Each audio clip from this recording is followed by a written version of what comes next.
Queensland Family and Child Commission has an obligation to build awareness, advocate and hold systems to account for the rights, safety and well-being of vulnerable young Queenslanders.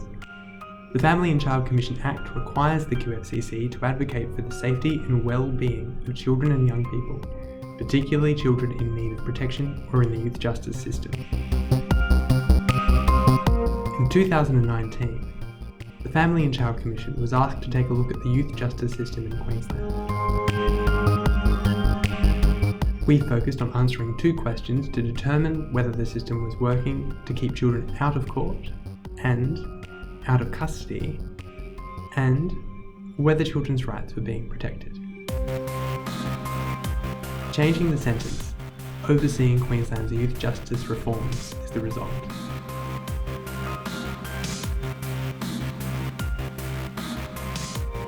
We focused on 3 locations.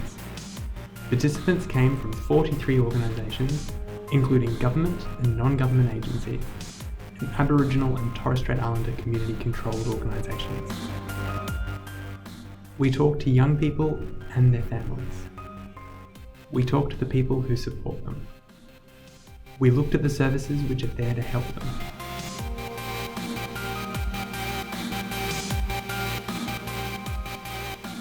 Despite what you hear in the news, young people getting into trouble with the law is the exception rather than the rule. But unfortunately, some children are more likely to come into contact with the youth justice system, and we need to ask ourselves why and what we can do to change this.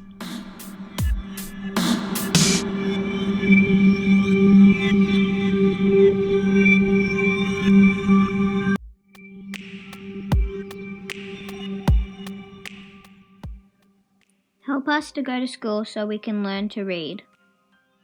When I'm in class, I don't really understand much, and I want someone to explain it to me. Get to know us as individuals. Don't target us based on our race, our looks, or our history. The earlier you can help, the better. Refer us to support services the first time we go to court. They and their family need support as early as possible and for as long as it's needed.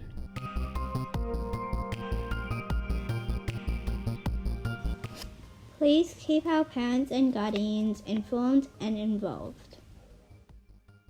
Please try to understand why we might be having difficulties.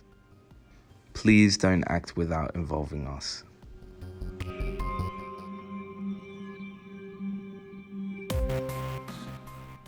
There are some key things that we need to do. We need to start earlier to tackle the underlying causes of youth crime. We need to consider not just the needs of the child, but also their family.